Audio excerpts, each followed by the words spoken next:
Okay, welcome to the Escape the System channel. I rarely do lives. I think I've done one in the past when I got to 1,000 subscribers. And today I'm doing this live because my fourth book, The Rebel Code, I've just launched the second edition of it. And I'm doing a discount on the book. It's $1 for the Kindle version, $10.99 for the paperback, or £8.99. And you can get that via Amazon. I'll put a link in the description if you want to buy that.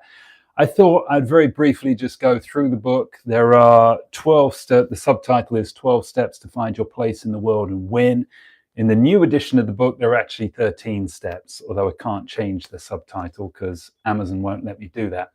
Anyway, I thought I'd go through the 13 steps very quickly, just give you one or two lines on each step. Why they're important. The book is for rebels, people who see the world differently, but want to become agents of change. I say in the book that there are three types of people. You're either a leader, a follower, or a rebel. And if you're a rebel, you can find yourself in this unfortunate position where you're a little bit of an outcast. You're at the bottom of the human social hierarchy, right down here.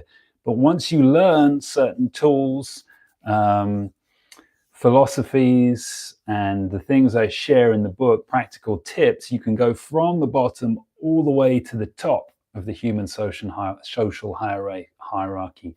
You can become an agent of change, but you need the 12 steps or the 13 steps in the book. Before I go through those, just worth mentioning, this is my fourth book. I'm always slightly unsure with viewers on this channel, whether they just know me for the videos or realize that my main focus is actually being an author. I've been writing since 2012.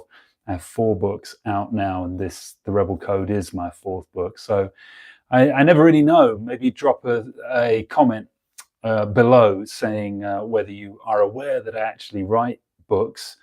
But that's my main passion, my main way of communicating my message. And in this book, actually, not only can you get it for a discount over the next 48 hours, there's also a QR code in the back of the book. Now, when you scan that QR code, you can access my third book, The Personal Freedom Manifesto, for free. You get a free audiobook of that book, so you can listen to it. I know some people prefer to listen rather than read their books, and you get that as a bonus for buying the second edition of the Rebel Code.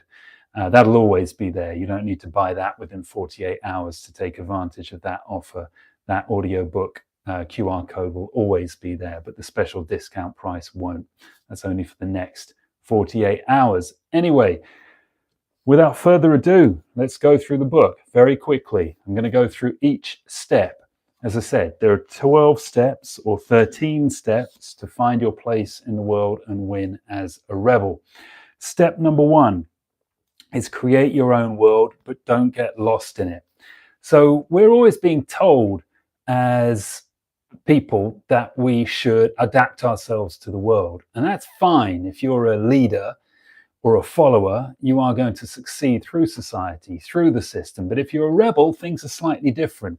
You succeed actually not by adapting yourself to the world, but by changing the world in some way. So when I say step 1 of the Rebel Code is create your own world, I'm basically saying that you have to create your own world, create your own rules, essentially, create your own life. Typically, this means find your own employment, find a place to live that's in harmony with you. And I think there are 4 steps in the book. I'm already going in way too much detail. I wanted to do brief descriptions for each chapter. But anyway, the 4 steps to creating your own world are find a place you like to live, be surrounded by people you like, love, or tolerate, work for yourself, and be your authentic self. Don't hold back on your opinions for other people. I see you've got a comment already. Joseph John saying hello. Hello, Joseph. Thanks for joining. And we've got Jazzy saying hi. Thanks, Jazzy. Thanks for joining. I'm just going through my book very briefly. So that was step 1. Step 2, of course, if you guys do have any questions, just leave them, whether it's about the book, about the channel, or any other content, just let me know. I will answer them now. Anyway, step 2 for the book, The Rebel Code, is be guided by your heart when making major life decisions. So we all have to make major life decisions, right? Whether we go to university, what career we choose, who we marry, if we're going to get married at all, when we have kids, when we retire, all of these different things are major life decisions. Now, leaders and followers tend to make major life decisions based on what makes sense. And what makes sense is code for what makes financial sense. What is going to benefit you the most financially? A rebel can't do that. A rebel has to listen to their heart when making major life decisions. They have to go with the thing that inspires them the most. So on to step 3, and that is discover your passion. Now, it's really important that you find your passion, because a rebel has 2 main drives in their life. One is for freedom, one is for meaning. And if you want to meet this need for meaning, the work you do, you have to be passionate about. It can't just be something that pays the bills. Understand that a rebel has a different makeup to a leader or a follower. A rebel has different needs, and those 2 primary needs are freedom and meaning. So that means that you need to find a passion that you can make a living from. Step number 4, work on your own terms. As a rebel, you might be able to find employed work which meets your needs, but I think it's highly unlikely. What happens a lot of the time is that, yes, there's a whole wide variety of jobs out there. A lot of them mean well and have a good ethos at their core. What I'm saying by this is, police, if you're a police officer, you're supposed to protect people and help them. If you're a lawyer, you're supposed to stand up for the rights of the innocent. If you're a doctor, you're supposed to be healing people.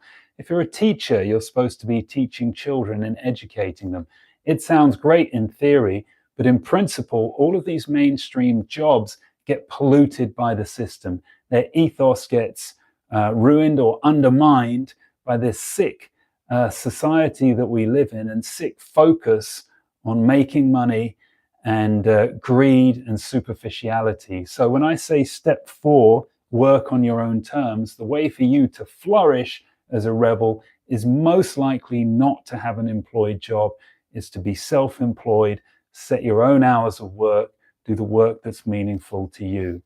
Right, step 5, save between 10% to 20% of your income every single year. Now, this is important because as a rebel, you don't want to find yourself in debt, and you want to find ways to get out of the system. Now, discovering your passion and being successful at it is one way of getting out of the system. The next way is by building your financial freedom. And the foundation of that is saving 10 to 20% of your income before tax every single year. This is a war chest. This is something you're going to build up over time and then invest to secure your freedom, which leads us on to step 6, and that is make at least one investment outside of a pension. Most people have pensions. They're saving for when they retire to support themselves. But the problem with that is you could get to 65, 70 and find that you're burnt out from a lifetime of doing work that you don't enjoy. So I'm saying have a different investment strategy. Save that money, that 10 to 20% every single year, and put it towards, or at least make one investment with that. My advice is that either you make more investments than that, or you keep adding to that particular investment, because over time, once you learn about investments and when you make some wise investments, that money will grow and grow. And as I said earlier, you want a 2-pronged attack to get yourself out of the system. Number 1 is see if you can be successful at following your passion.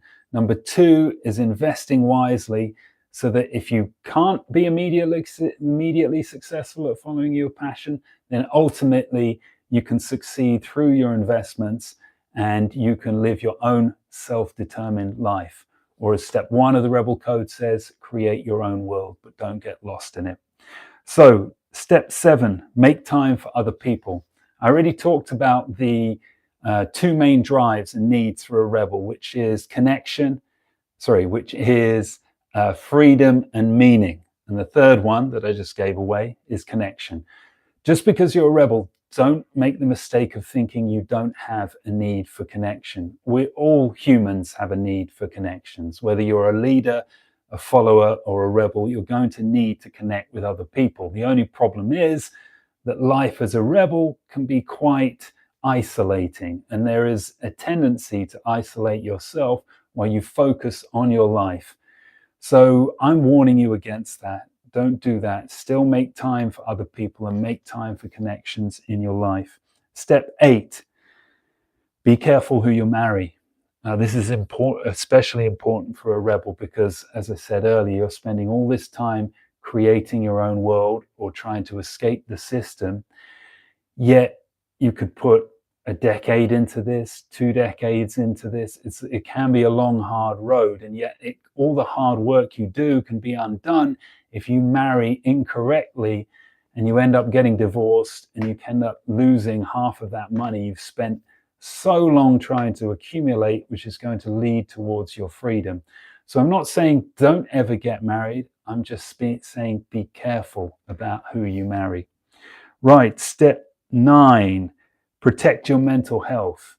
This is particularly important because a rebel is prone to suffering. Their mental health is prone to suffering because of the situation they find themselves in. You know, we are the outsiders, and that can sometimes be very lonely. It can make you question who you are, whether your ideas, whether your dreams are logical, whether they make sense. To be honest, you can question your sanity sometimes as a rebel. So I'm saying, because of that, just remember to take care of your mental health and understand that society's approach, the mainstream approach to dealing with mental health, which typically means medication, may not be the right approach for you. Step 10 of the Rebel Code: never retire. I know leaders and followers look to retirement as the sort of promised land. This is the time when they're finally going to get to live. But age 75, 70, when you do retire, if you retire and you're burnt out from a lifetime of chasing and doing things you don't want to do, I think this dream of retirement is actually an illusion. So instead, as a rebel, you should always be looking to do things that stimulate your mind and potentially can earn an income. And don't think that will ever stop. You can still be growing at 70, 80, even 90 if you live that long. On to step 11 of the Rebel Code, which is rejoice in your curse. Sometimes you can feel you're cursed to be born different, that you don't fit in. But actually, when you understand this as a blessing, that this is pushing you in some different direction, giving you some kind of unique insight into life, into yourself, when you appreciate that and undergo that mindset shift, it can then open up some pretty amazing opportunities for you. So step number 12 is break the rules. This is a rebel's superpower.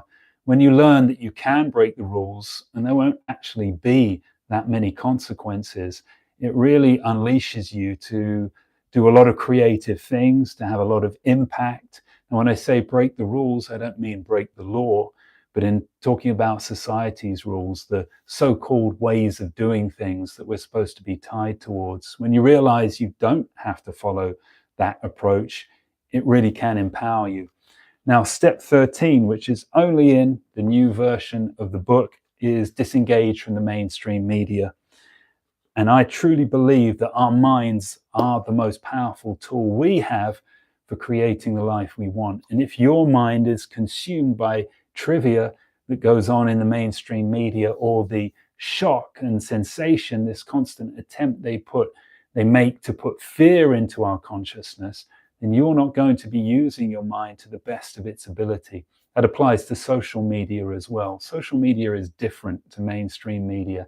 It may not be perpetuating this cycle of fear, but it certainly perpetuates this cycle of trivia, nonsense, Instagram clips, short reels with very little information. So when I say disengage from the mainstream media, make sure you're having at least you're limiting the amount of time you spend either on social media or mainstream media per day, because you want your mind and your thoughts clear to focus on what it is you want to do with your life.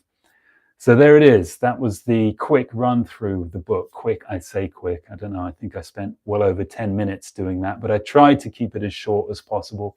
That sounds interesting to you. Grab the full version of the book. There'll be a link in the description. Keep tuning into the channel. There will be more videos on the way. Thanks for subscribing. Thanks for watching. And I'll catch you in the next video.